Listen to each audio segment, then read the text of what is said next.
प्राप्त होता है। तो चंद्रमा ने जैसे ही एक बूंद अमृत को छोड़ा कि चंद्रमा ने छोड़ा अमृत, बूंद गिरी बाघंबर पर। अब देखो महाराज, अमृत की बूंद छोड़ी भोलेनाथ के ऊपर, लेकिन बूंद भोलेनाथ के ऊपर नहीं गिरी। बाघ के चमड़े के आसन पर भोलेनाथ बैठा करते थे, तो अमृत की बूंद आकर के बाघ के चमड़े पर गिरी। और जैसे ही बाघ के चमड़े पर अमृत की बूंद गिरी, तो अमृत का काम क्या, मरे को जीवित करना। सूखा पेड़ हो, अमृत छिड़क दिया जाए, हरा भरा हो जाएगा। अब जैसे ही बाघ के चमड़े के ऊपर बूंद गिरती है, बाघ जीवित हो गया। चंद्रमा ने छोड़ा अमृत, बूंद गिरी बाघंबर पर, और बाघ ने मारी गर्जना, नांदिया भागा डर कर। अब जैसे बाघ जीवित हुआ, गर्जना करने लगा, तो अब बाघ और नंदी महाराज, ये दोनों तो शत्रु एक दूसरे की। जैसे ही बाघ गर्जना करने लगा, नंदी महाराज भागने लगे। अब जैसे ही नंदी महाराज भागने लगे, तो भोलेनाथ ने जो है अंगूठे से बांध रखा था नंदी को। परिणाम क्या हुआ कि जहां जहां नंदी भागे, लुढ़कते फिरे शंकर, और गिरजा मुस्कुराई इस दुर्दशा को देख कर।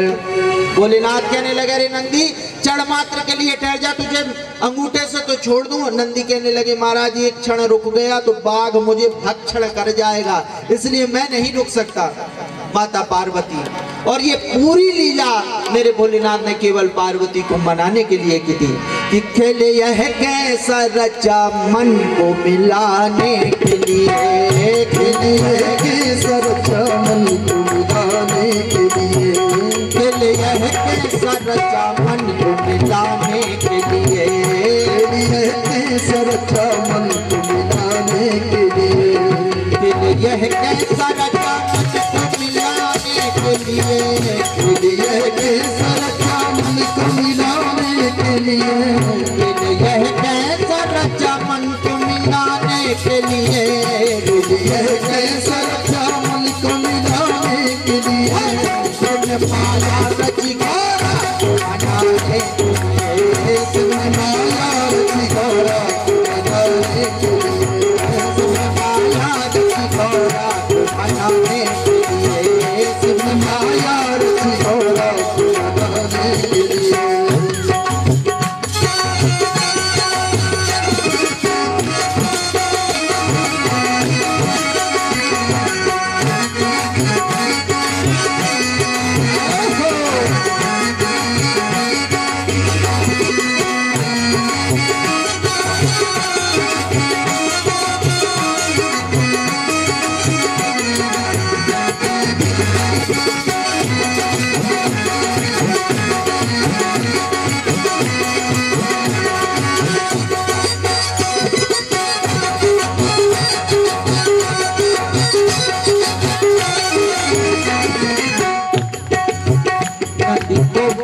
अंगूठे में हंसाने के लिए, अंगूठे में हंसाने के लिए, बांधे अंगूठे में हंसाने के लिए, अंगूठे में हंसाने के लिए,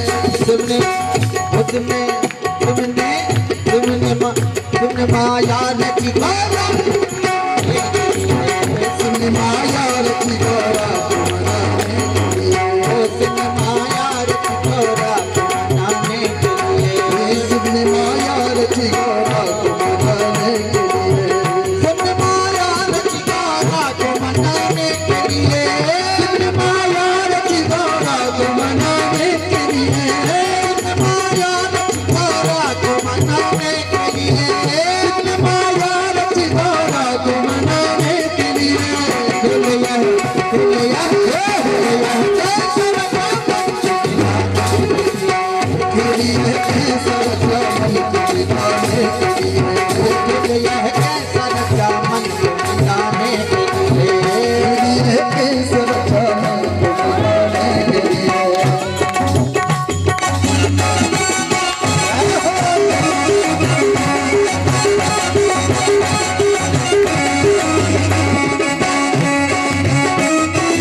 लेते हुए, त्रिशूल लिए डमरू बजाते हुए, त्रिशूल लिए डमरू बजाते हुए, त्रिशूल लिए डमरू बजाते हुए,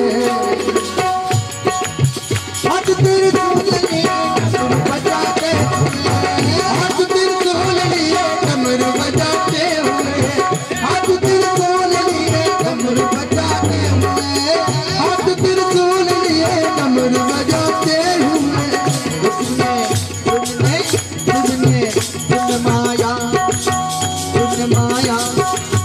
सुन माया रची डमरू बजाते, सुन माया रची डमरू बजाते, सुन माया रची डमरू बजाते, सुन माया रची गौरा बजाते, सुन माया रची गौरा बजाते, सुन माया रची गौरा बजाते, सुन माया रची गौरा बजाते, सुन माया रची गौरा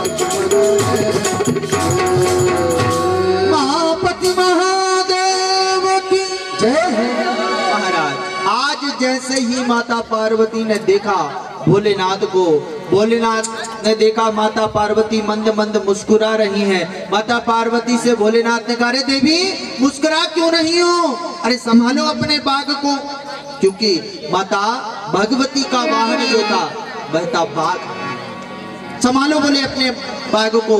माता पार्वती ने कहा, भोलेनाथ एक शर्त पर। बोले क्या? बोले अमर कथा सुनाओगे कि नहीं? आप मुझे अमर कथा सुनाएंगे कि नहीं, पहले ये बताइए। नहीं तो अभी तो आपने मेरे केवल बाघ का कमाल देखा, मेरा तो अभी देखा ही नहीं है।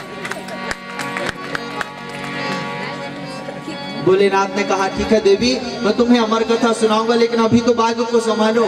माता पार्वती गई, बाघ के सिर पर जैसे ही हाथ को रखा, बाघ पुनः चमड़े के रूप में परिणत हो जाता है।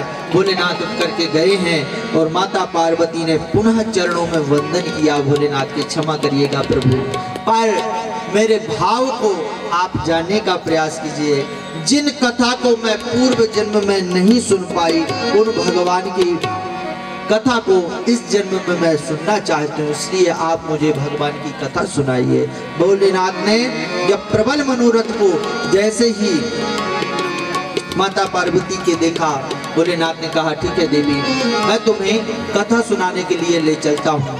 भोलेनाथ माता पार्वती को लेकर के पहुंचे कहाँ? दियावान वन में, अमरनाथ।